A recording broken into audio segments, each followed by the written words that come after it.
오늘 창세기 4장을 함께 살펴볼 차례입니다. 제가 창세기 4장을 준비하면서 사실 오늘 마지막 25절에서부터 26절 두 절만 봉독하려고 했습니다. 근데 굳이 1절에서부터 마지막까지 봉독을 했어요. 같이 읽었습니다. 혹시 그 이유를 아시겠습니까? 지금 창세기 4장은 우리가 잘 알고 있는 여러 가지 이야기들이 나옵니다. 그 중에 대표적인 이야기가 무엇이냐면 가인과 아벨의 이야기입니다. 가인이 자식이 동생 아벨을 죽였다. 그래서 역사상 최초의 살인자 가인, 이 이야기도 나오고, 그 앞에 이제 더 유명한 이야기는 이제 하나님께서 누구의 재산을 받으셨다? 아벨의 재산을 받으시고 가인의 재산을 거절하셨다. 그러니 우리가 어떤 제사를 드려야 할 것인가, 이 이야기도 많이 다루곤 합니다. 또 오늘 창세기 4장 말씀을 쭉 읽어보면 우리 창세기 4장이 말하고자 하는 바는 이 가인에게 집중되어 있지 않다라는 것을 강하게 느꼈습니다. 그 이유가 무엇이냐면 4장 1절은 이렇게 시작하고 있죠. 아담이 그의 아내 하와와 동침하며 하와가 임신하여 가인을 낳았다. 그리고 제일 마지막 이제 25절도 뭐라고 합니까? 아담이 다시 자기 아내와 동침하며 그가 아들을 낳아 그의 이름을 셋이라 하였다. 그러니까 지금 4장은 무슨 이야기냐면 아담과 하와가 자녀를 낳은 이야기입니다. 아담과 하와가 가인을 낳았고, 그리고 마지막에 아담과 하와가 셋을 낳았다. 그러니까 이 이야기로 잘 포개져 있는 것이 창세기 4장이다라는 겁니다. 그런데 오늘 우리의 포인트는 이 가인의 행적을 쫓아가는 것이 아니라 오히려 하나님께서 그 아담과 하와에게 주셨던 그 자녀들 한 명 한 명을 보면서 정말 오늘 우리에게 주고자 하시는 하나님의 말씀, 하나님의 메시지를 한번 들어보려고 하는 것입니다. 그래서 오늘 제가 올라오면서 한 가지 결심한 게 있습니다. 여러분들이 혹시 설교를 들으시다가 이해가 안 되고, 이거는 조금 듣다가 무슨 말인지 좀 포인트를 놓쳤을 때는 손을 들어서 얼마든지 표해 주십시오. 끝나고 물어보지 마시고 언제든지 물어보시면 바로바로 다시 한번 이야기 드리겠습니다. 왜냐하면 어려워서 그래요. 어려워요. 많이 어렵습니다. 과연 하나님께서 우리에게 주고자 하시는 것이 무엇인지를 우리가 곰곰이 생각해야 합니다. 여러분들 오셔가지고 그냥 좀 편하게 좀 쉬운 말씀 듣고 돌아가시면 좋겠는데 제 능력이 부족한지라 조금 어렵습니다. 조금 어렵더라도 좀 관심을 가지고 들어주시고 듣다가 이해가 안 되시면 바로바로 한번 물어주시면 좋겠습니다. 자, 오늘 4장 1절은 이렇게 시작하고 있죠. 아담이 그의 아내 하와와 동침하며 하와가 임신하여 가인을 낳고, 이렇게 이야기합니다. 내가 여호와로 말미암아 득남하였다. 여러분, 이 하와의 고백을 한번 잘 생각해 보십시오. 하와는 지금 어떤 마음이고 어떤 기분일 것 같습니까? 지금 그 에덴에서 쫓겨나가지고 이제 살아가고 있습니다. 그러다가 이제 드디어 하나님이 자녀를 주셨습니다. 어떤 기분일 것 같습니까? 오늘 김동영 목사님 사랑이를 드디어 얻었습니다. 어떤 기분입니까? 감격. 단지 좀 무미건조하네요. 감격이라는 두 글자로 다 표현할 수 있나요? 이 생명을 얻었다라는 것은 이 두 글자로 다 표현할 수 없을 겁니다. 지금 하와의 마음이 그래요. 하나님께서 이 자녀를 주셨다. 그래서 내가 여호와로 말미암아 득남하였다라는 이 고백은 정말 하와로 하여금 이 소망을 갖게 하는, 특별히 어떤 소망이냐면 창세기 3장 15절에서 여자의 후손의 이야기가 나오지 않았습니까? 하나님이 그때 그 약속을 기억하시고 나에게 후손을 주시어서 다시 한번 나로 하여금 이 회복을 꿈꾸게 하시는구나. 이 감격에 겨워서 그는 가인이다라고 이름을 한 겁니다.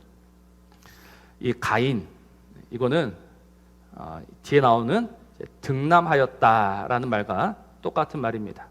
내가 얻었다, 내가 만들었다라는 겁니다. 아주 감격과 기쁨에 차 있습니다. 근데 오늘 바로 2절을 보십시오.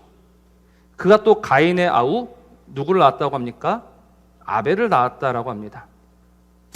이 아벨에 대해서는 특별한 설명이 나와 있지 않습니다. 여러분, 이 아벨의 뜻은 무엇일 것 같습니까? 아벨의 뜻은 우리 전도서에 나오는, 우리 전도서 하면 어떤 말씀이 반복됩니까? 헛되고 헛되니 모든 것이 헛되다. 헛되다 할 때 이제 그게 히브리어로 헤벨입니다. 헤벨. 근데 이 아벨, 우리 말로는 이제 아벨이다라고 번역이 되어 있지만 창세기에 보면 헤벨. 아니, 이 가인을 낳아가지고 감격에 겨워 있었던 하와인데 그 둘째 이름은 무엇이라고 지었다? 헛됨, 이렇게 지었다는 겁니다. 헛되다. 여러분, 그 이유가 무엇이겠습니까? 특별히 이 헛되다라는 말은 참 무서운 말이고 참 아픈 말입니다.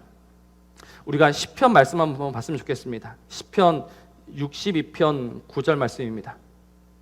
시편 62편 9절 말씀을 보면 슬프도다 사람은 입김이며 인생도 속임수이니 저울에 달면 그들은 입김보다 가벼우리로다. 자, 여기에서요 한번 보시면 이 헤벨이란 말이 쓰였습니다. 헛되다란 말이 쓰였어요. 어떤 단어일까요? 어떤 단어? 입김입니다. 입김. 그러니까 여러분, 지금 하와가 아벨을 낳았는데 그 아벨 이름의 뜻이 뭐다? 입김이랑 입김. 한번 후 불면 사라지는. 왜 이런 이름을 지었을까? 오늘 성경은 그 이유를 말하고 있지 않지만 우리가 그 뒤에 있는 말씀을 보면 유추해 볼 수 있습니다. 왜냐하면 가인이 아벨을 죽여 버렸기 때문입니다.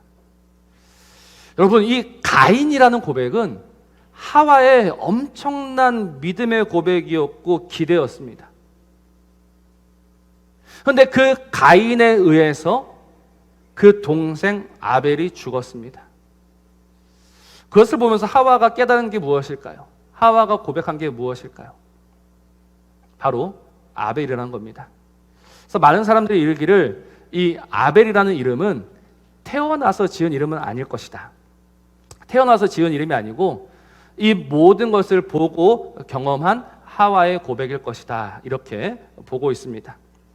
내가 이 가인을 통해서 다시 한번 소망 가운데 있었는데 죽어버린 거예요. 여러분, 이건 무슨 말이냐면 이 하와가 낳았던 가인은 여자의 후손이란 말입니까? 아니면 뱀의 후손이란 말입니까? 뱀의 후손이다라는 겁니다.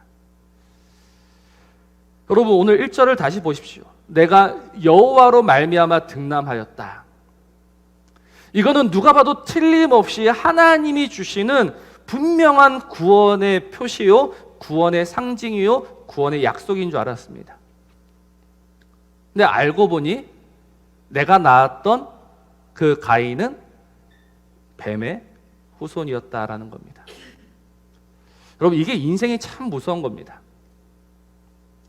우리 인생이 결국은 애쓰고 수고한 결과가 무엇이다? 뱀의 후손이다라는 겁니다. 여러분, 동의하십니까? 아무도 동의하지 않으십니까? 내가 애쓰고 수고해서 낳은 결과가 여자의 후손이고 믿음의 후손이고 거룩한 자손들이면 좋겠는데 여러분, 사람은요 그렇지 않습니다. 로마서는 분명히 이렇게 이야기하고 있죠. 모든 사람이 죄를 범하였음에 하나님의 영광에 이를 수 없다라고 분명히 이야기하고 있습니다. 여기서 어떤 사람이 죄를 범하였으면 하나님의 영광에 이르지 못한다가 아니라요, 모든 사람, 그 누구도 예외 없이 모든 사람, 목사인 저를 비롯해서 여러분들, 이게 이 사람의 한계고 이 사람의 죄다라는 겁니다. 죄 가운데 출생한 자들은요 또다시 누구를 낳을 수밖에 없다? 죄인을 낳을 수밖에 없다는 겁니다. 이게 인생의 한계입니다.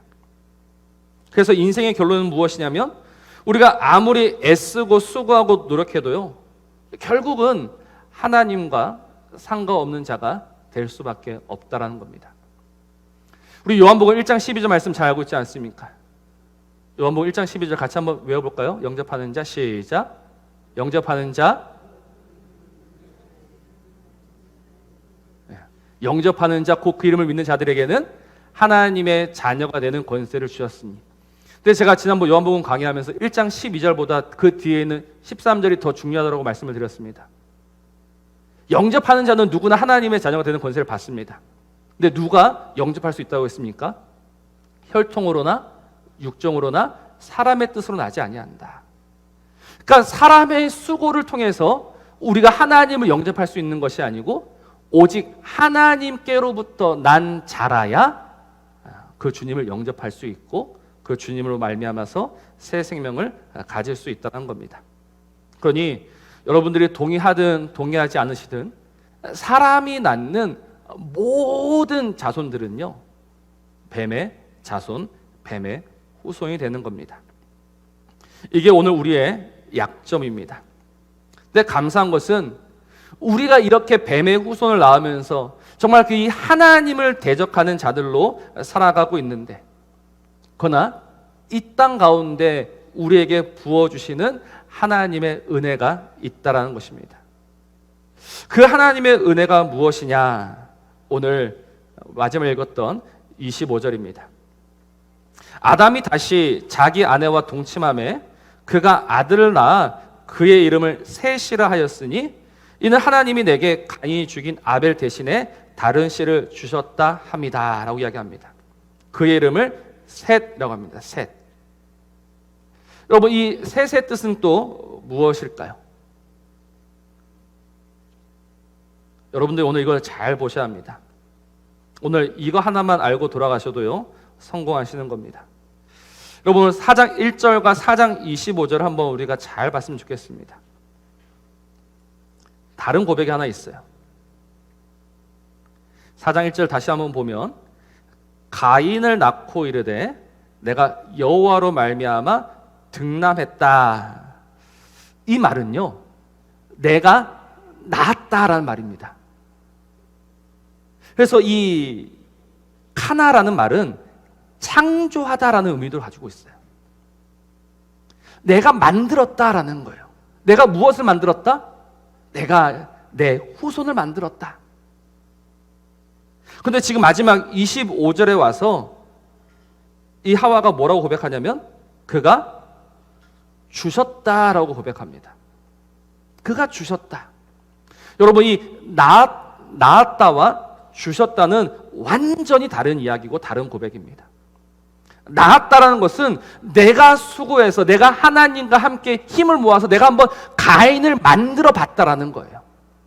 그래서 그 가인을 만들었으니까 되는 줄 알았어요. 그 가인이 구원이 되는 줄 알았습니다. 그러나 그 구원이 되기는커녕 그 가인은 뱀의 자손이 될 수밖에 없는 거예요. 그래서 실패하고 그 아벨, 그 허무한 그 모든 것을 보면서 이제는 끝난 줄 알았는데 하나님이 이제 다시금 주시는 거예요. 그래서 오늘 25절 제일 마지막 보면 다른 씨를 주셨다라고 이야기합니다. 쉬트라는 말입니다. 쉬트. 그래서 이 쉬트라는 말에서 어떤 이름이 나왔다? 셋이라는 나온 거예요. 셋. 그러니까 가인은 내가 만들었다. 그다음 셋은 하나님이 주셨다라는 거예요. 그러니 가인과 셋은요, 완전히 다른 이름이 되는 거예요. 내가 할 수 있는 줄 알았습니다. 내 능력으로 얼마든지 이 구원의 가문을 일으켜 갈 수 있을 거다라고 믿어 의심치 않았습니다. 그러나 안 되는 거예요. 여러분, 가인을 보십시오. 이 가인이 정말 내가 만든 이 가인이 결국 하는 일이 무엇입니까? 하나님을 대적하고 하나님을 미워하고 하나님과 상관없는 삶을 살아가고 있지 않습니까? 분명히 창세기 3장 15절 말씀을 보면 하나님은 이 뱀과 여자, 뱀의 후손과 여자의 후손 사이에 무엇을 주셨다라고 제가 말씀을 드렸죠? 뱀과 여자 사이에 무엇이 있다고 했습니까? 아시잖아요. 뱀과 여자 사이에 뭐가 있어요? 미움, 적대감, 증오심. 그래서 원수가 되는 원수가. 근데 지금 이 가인은 누구를 향해서 분을 발하고 있습니까? 누구에게 몹시 분하여서 안색이 변하고 있습니까? 하나님을 향해서. 그러니까 이 가인은 결국은 뱀의 후손이고, 이 뱀의 후손이 하는 짓을 한번 보십시오. 아들을 낳습니다. 그 아들의 이름은 뭐죠? 그 아들의 이름은 뭡니까? 에녹입니다. 에녹. 여러분 좀 집중하십시오. 그 가인의 아들의 이름이 뭐라고요? 에녹이에요. 에녹. 그리고 성을 쌓아요. 성을 쌓고 그 성의 이름을 뭐라고 부릅니까? 에녹이라고 부릅니다. 여러분, 이 이유가 무엇이냐면 하나님이 가인에게 주셨던 그 벌은 무엇입니까? 이제 네가 저주를 받아서 유리하는 자, 떠도는 자가 될 것이다. 평생 떠돌아야 된다. 근데 가인은 그 하나님의 말씀 듣기를 싫어합니다. 그래서 어떻게 하느냐? 성을 쌓는 거예요. 성을 쌓고 그 성 안에 들어가 버리는 거예요. 그 성 안에서 우리가 얼마든지 잘 먹고 잘 살 수 있다는 것을 내가 보여주겠다. 이게 가인의 후손입니다. 그래서 이름을 에녹이라고 짓는 거예요. 이 에녹이라는 이름 뜻은요, 나중에도 이제 에녹이 다른 에녹이 있으니까 볼 건데, 이 헌신된 자, 바쳐진 자라는 의미입니다. 근데 이 성을 다 짓고 나서 낙성식 할 때도 이 에녹이라는 이름을 쓰는데요, 성을 다 짓고 낙성식을 하는 이유가 무엇이냐면 출발, 시작을 의미하는 겁니다. 그래서 에녹이라는 이름도요, 시작이라는 뜻을 갖고 있는 거예요. 하나님이 나로 하여금 평생 떠도는 자가 되게 하셨다? 한번 봐라. 그렇지 않다. 내가 보란듯이 한번 성공해 보겠다. 내가 이 에녹이라는 성을 쌓아가지고 두고두고 잘 먹고 잘 사는 것을 한번 보여주겠다. 이것이 나의 새로운 출발이고 이것이 나의 새로운 시작이다. 그래서 그 성의 이름을 에녹이라고 지은 겁니다. 하나님하고 제대로 한번 붙어보겠다라는 거죠. 그래서 그 결과가 무엇입니까? 실패입니까? 성공입니까? 성공이지 않습니까? 성공. 지금 정말 승승장구하고 있지 않습니까? 누구까지 오게 됩니까? 라멕까지 오게 됩니다. 라멕. 오늘 죄송하지만 이 라멕의 뜻도 말씀을 드리면 능력이라는 뜻입니다. 능력. 이 능력 가진 자가 되어가지고 자기가 무엇을 하냐면 자기가 판결하고 있습니다.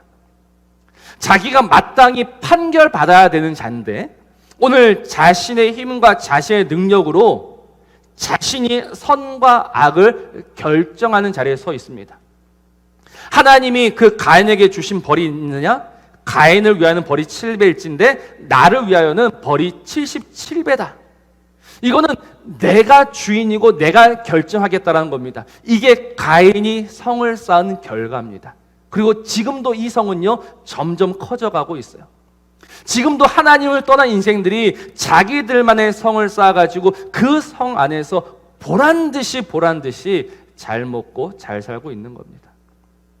그들은 오늘도 이야기하죠. 하나님 없이도 얼마든지 잘 살 수 있다. 그게 지금 뱀의 후손들이 하는 일입니다. 그러면서 끊임없이 우리를 공격합니다. 끊임없이 우리의 뒤꿈치를 물어뜯습니다. 어떻게 해서든지 우리를 넘어뜨리려고 합니다. 그러나 하나님이 이 인생을 불쌍히 여기시어서 그 가인에게 넘어간 것을 내버려 두지 아니하시고 이제는 하나님의 지혜와 하나님의 능력으로 다른 씨를 주시는 거예요. 내가 만든 게 아니에요. 내가 노력해서 얻은 게 아니에요. 하나님이 일방적으로 주시는 겁니다. 그게 주셨다. 셋입니다.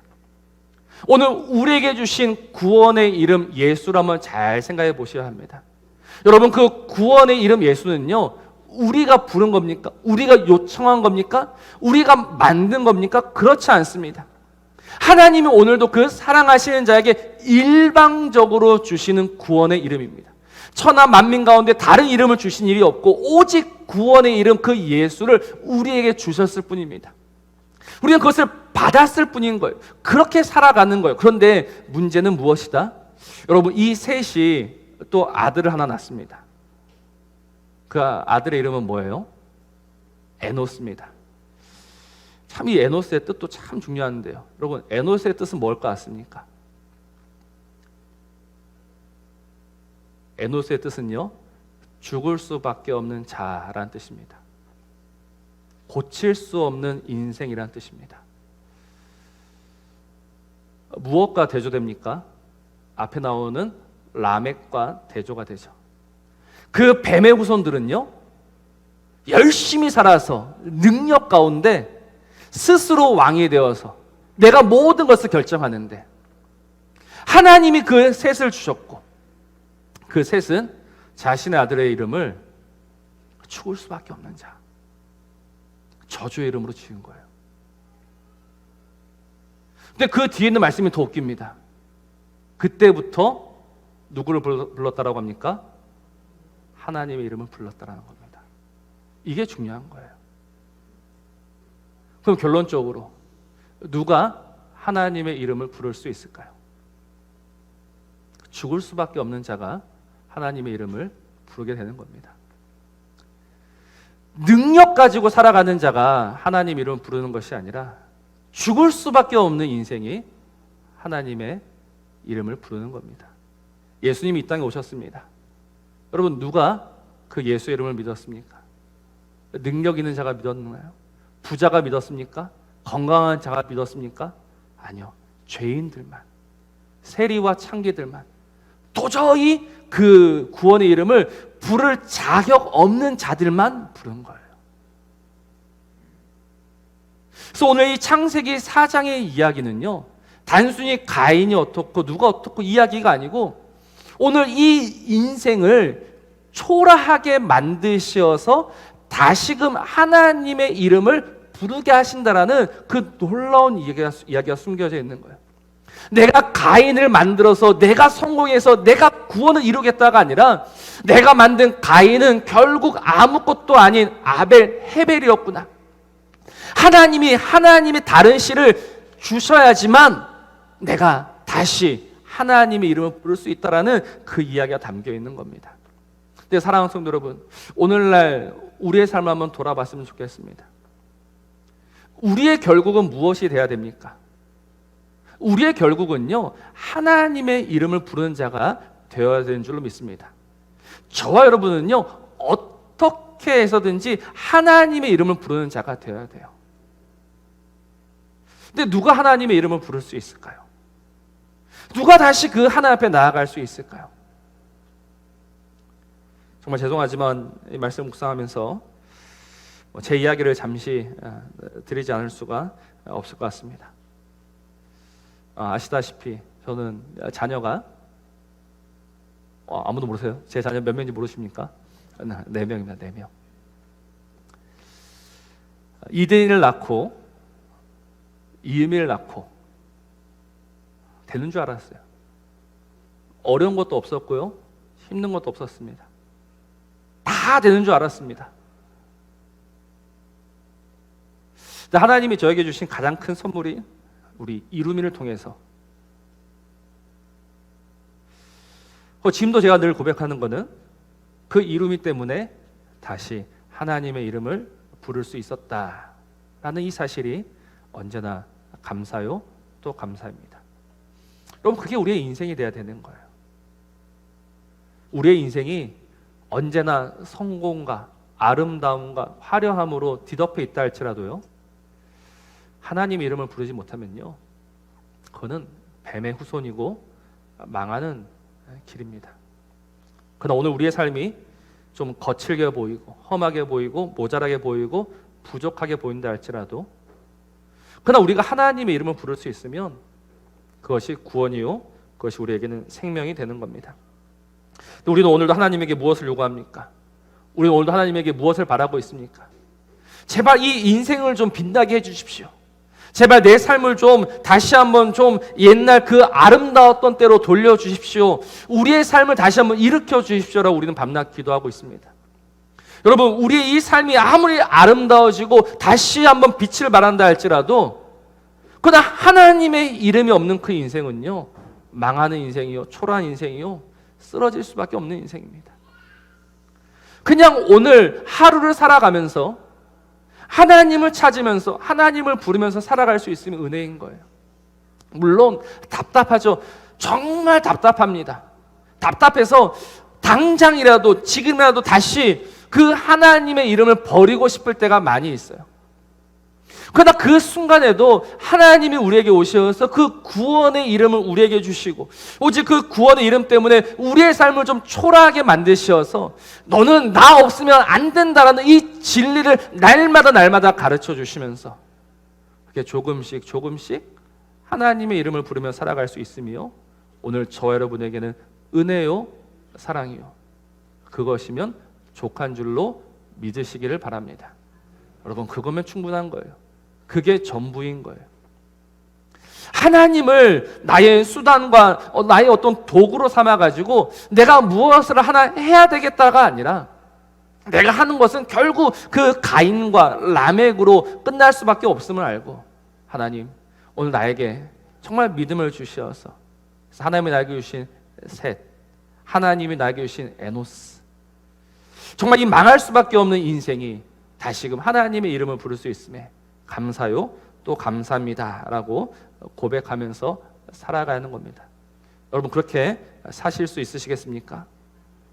정말 우리의 인생이 더 초라해진다 할지라도 우리의 인생이 더 보잘것 없어진다 할지라도 그러나 하나님의 이름을 부를 수 있음에 감사하며 그렇게 하나님의 이름만을 즐거워하시면서 사실 수 있으십니까? 오늘 이 아름다운 삶이 이 참된 삶이 저와 여러분의 삶이 되기를 이 주님의 이름으로 축복합니다.